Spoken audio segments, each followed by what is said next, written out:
if there is something that calls you, Esther realizes that this is the magic to Jerry's happy life. He just does what he wants to do.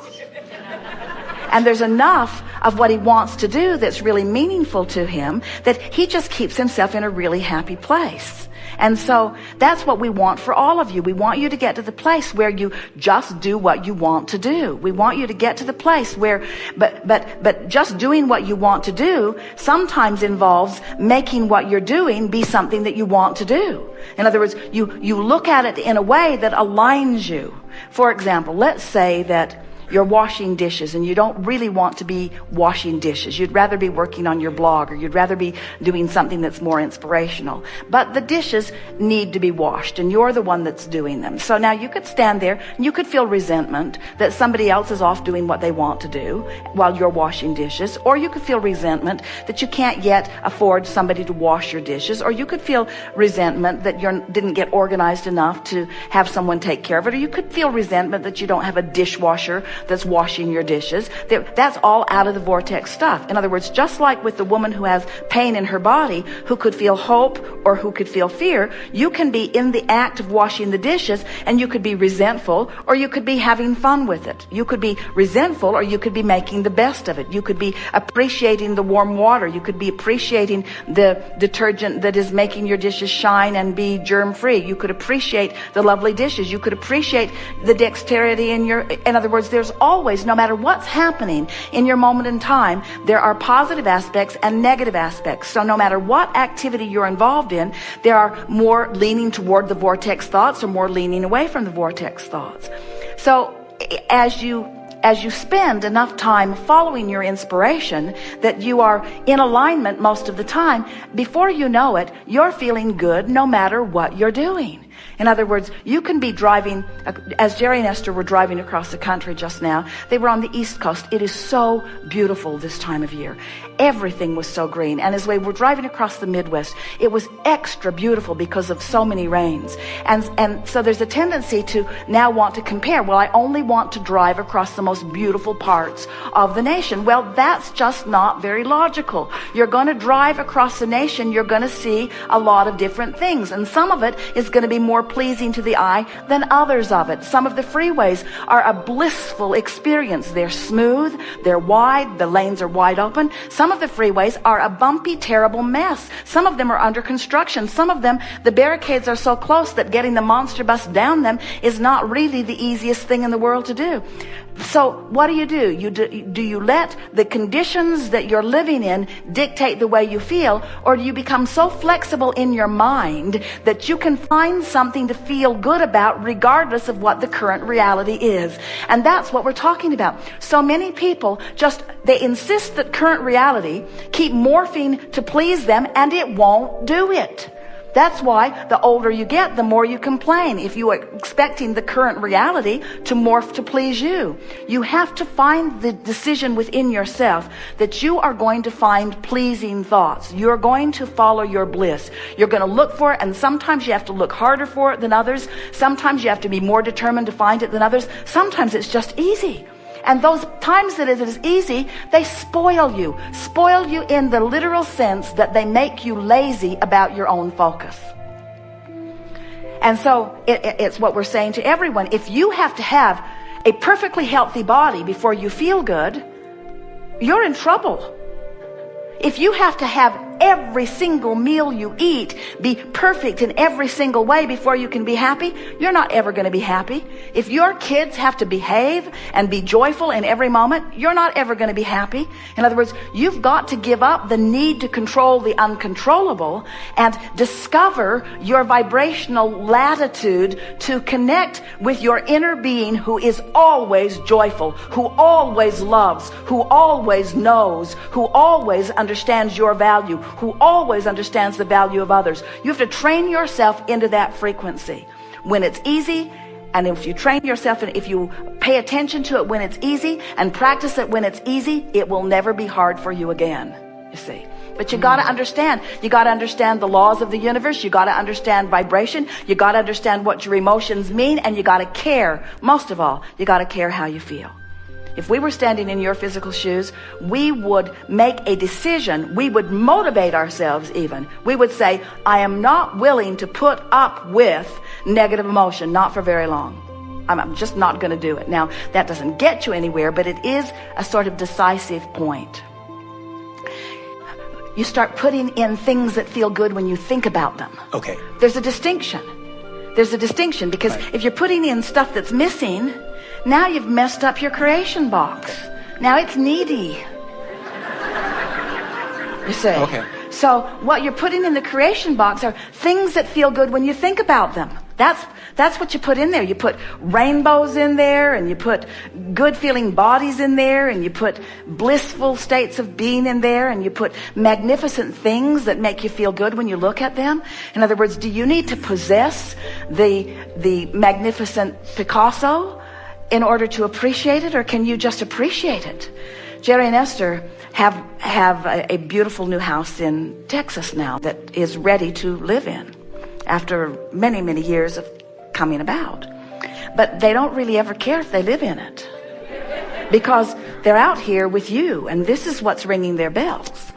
But there is a man who has brought it all to fruition recently. Over the last 4 or 5 months, he brought a team of people from California, and they've been living in one of the buildings there. Esther says it's like Snow White and the 12 dwarfs. So their little beds are all lined up in the center building, and they've been bringing this place into a beautiful state of being. And Jerry and Esther saw it briefly and then left, and now it has evolved much more since they were there. And so Eric calls frequently and describes to them what's happening. And the thing that is so interesting is that he just loves the process. And nothing is ever unmanageable or out of sync. He just loves the process. And so he's always talking about the joyful work and the creative work and the teamwork of these men coming together and the good ideas that are being born out of it. And Jerry and Esther are realizing they're not creating a house to live in. This is a whole world that's being created, and all of these people are dancing in this world, and they are just a sort of remote part of it because it's their dream that these people are bringing to realization. But the house is so much bigger than some place to live. Right. You see what we're getting at? And Eric has taught them both the joy of the imagery. Esther will say it again, Eric. What? Tell me about the walkway again. What? The one that goes off the back porch. Tell me about that walkway. And then he will use words like meanders. It meanders, and you discover, and you feel, and it's exciting, and comfortable, and beautiful. You see? Mm-hmm. They're not walking on it. They're not smelling it. They're not licking it. They're not seeing it. They're just feeling it. They're just feeling the culmination of it. But what he's conveying is far more than an object that he's viewing. He's conveying the creation of it. He's conveying how it felt to envision it. He's conveying how it felt to hear what Jerry and Esther asked for and then how to create it. He's conveying how it felt to gather the people who had the ability and to gather the resources. He makes piling up a big pile of gravel sound delicious, you see, because it's part of the creative process. And that's what we're wanting you all to begin to get a sense of. We want you to feel the creation of that contrast that caused you to put things into a vibrational reality that the law of attraction is massaging into realness that you can feel now and live in later, but feel now. And live in later, but feel now. And live in later, or not, but feel now. What difference would it make if Jerry and Esther never spent a day in that house? It all would have been worth it for the feeling along the way. It would have all been worth it just for the 5 months of description that Eric's been offering them. It would have been worth it just for that 5 months of his description. more joy experienced as a result of pondering that, not living it, not living the manifestation of it, pondering it from a distance and feeling the bigness of it. You getting this? Well, the answer is easy. Do whatever you want with the box that feels good. Carry it around, show it to other people, organize it, put it in alphabetical order. It doesn't matter. It doesn't matter. What matters is that this is pretty, I want it in my box. This is pretty too, I want that in my box too. That, I don't care so much about that one. That, in other words, I want it in my box. I want that in my box. I want happy grandchildren in my box. I want a cooperative government who understands that it is a diverse span of interests and beliefs, who have the ability to cooperatively work together to bring the best out of everybody. I want that in my vortex. In my vortex, I want technology that solves the current issues of the day. I put that in my box. I have to figure out how to get there. I just want it. Whatever that looks like, I'll put it in my box. If it looks like clear water, oh, here's a picture of clear water. If it looks like happy, oil-free dolphin, oh, here's one. I'll put that in my box. In other words, whatever makes me feel good when I see it, I'll put that in my box. And I'll put enough of it in my box.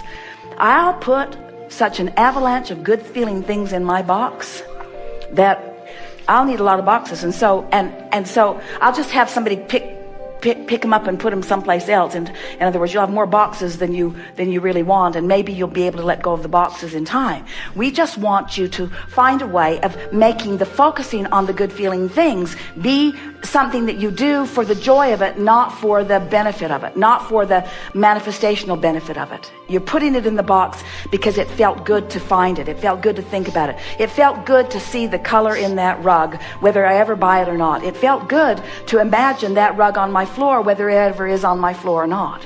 It felt good to look at the curves on that woman's body if I ever make love to her or not. It felt good to look at the curves on that woman's body if it ever becomes my body or not.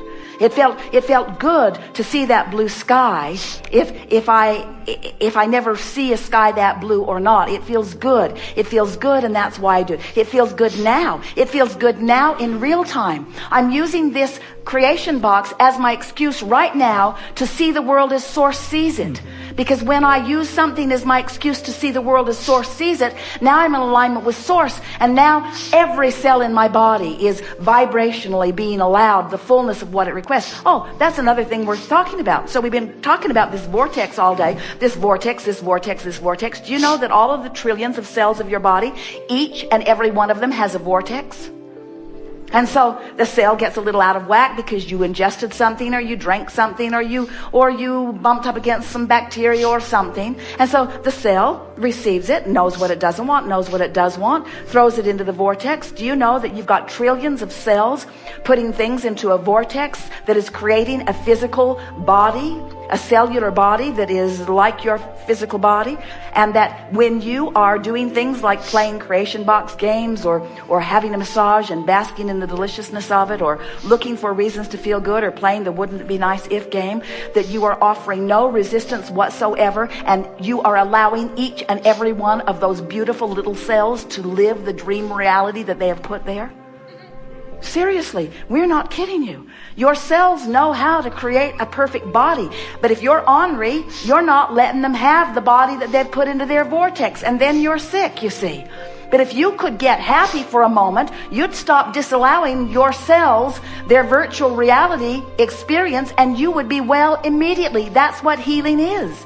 Healing is the lifting of resistance and the allowing of the alignment with the real experience that is in the vortex.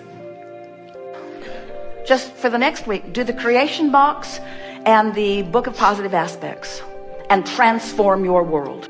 Just do it for the fun of doing it.